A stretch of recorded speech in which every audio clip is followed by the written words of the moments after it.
Sơn. Anh ở bên này Đông Trường Sơn, luôn gửi cho nhau câu hát ân tình, câu hát dân ca leo lừng leo thơm leo sung, câu hát dân ca của quê mình Quảng Họ đến với nhau. Người ơi, người ơi, đừng về.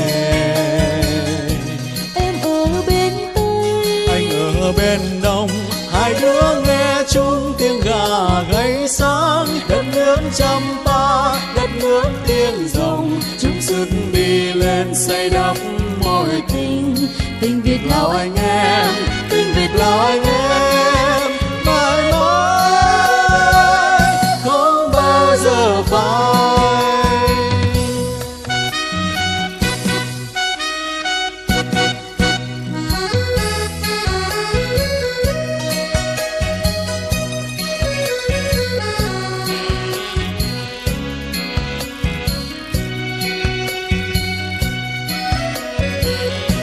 Em ở bên này Tây Trường Sơn. Anh ở bên này Đông Trường Sơn, luôn gửi cho nhau câu hát ân tình, câu hát dân ca leo lừng leo thơm leo sung, câu hát dân ca của quê mình Quảng Họ đến với nhau.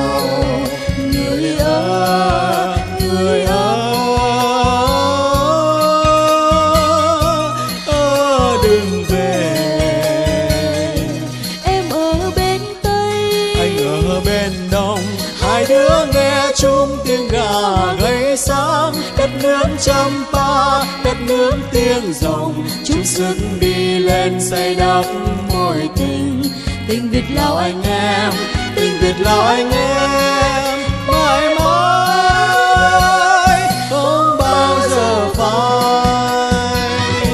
em ở bên Tây, Anh ở bên Đông, hai đứa nghe chung tiếng gà gáy sáng. Đất nước Champa, đất nước tiếng rồng, chung sức đi lên xây đắp mối tình.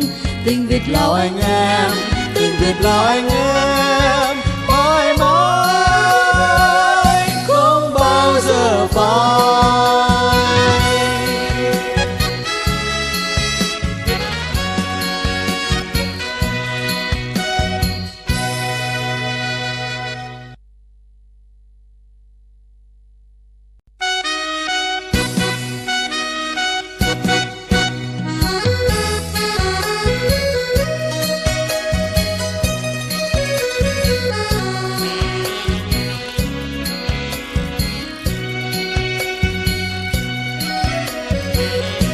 Em ở bên này Tây Trường Sơn. Anh ở bên này Đông Trường Sơn, luôn gửi cho nhau câu hát ân tình, câu hát dân ca leo lừng leo thơm leo sung, câu hát dân ca của quê mình Quảng Họ đến với nhau.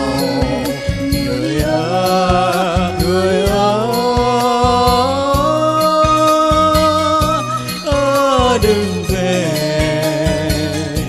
Em ở bên Tây, Anh ở bên Đông, hai đứa nghe chung tiếng gà gáy sáng. Đất nước Champa, đất nước tiếng rồng, chung sức đi lên xây đắp mối tình.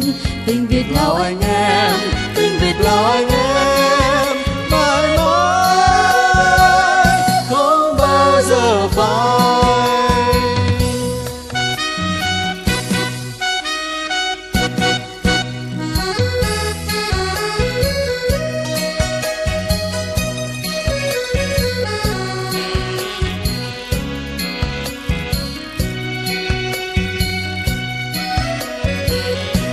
em ở bên này Tây Trường Sơn. Anh ở bên này Đông Trường Sơn, luôn gửi cho nhau câu hát ân tình, câu hát dân ca leo lừng leo thơm leo sung, câu hát dân ca của quê mình Quảng Họ đến với nhau. Người ơi, người ơi, đừng về. Em ở bên Tây,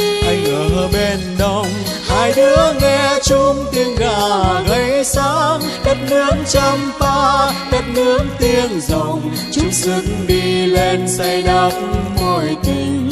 Tình Việt Lào anh em, Tình Việt Lào anh em, mãi mãi không bao giờ phai. em ở bên Tây, Anh ở bên Đông, hai đứa nghe chung tiếng gà gáy sáng. Đất nước Champa, đất nước tiếng rồng, chung sức đi lên xây đắp mối tình. tình Việt Lào Lào anh em, Tình Việt Lào anh em.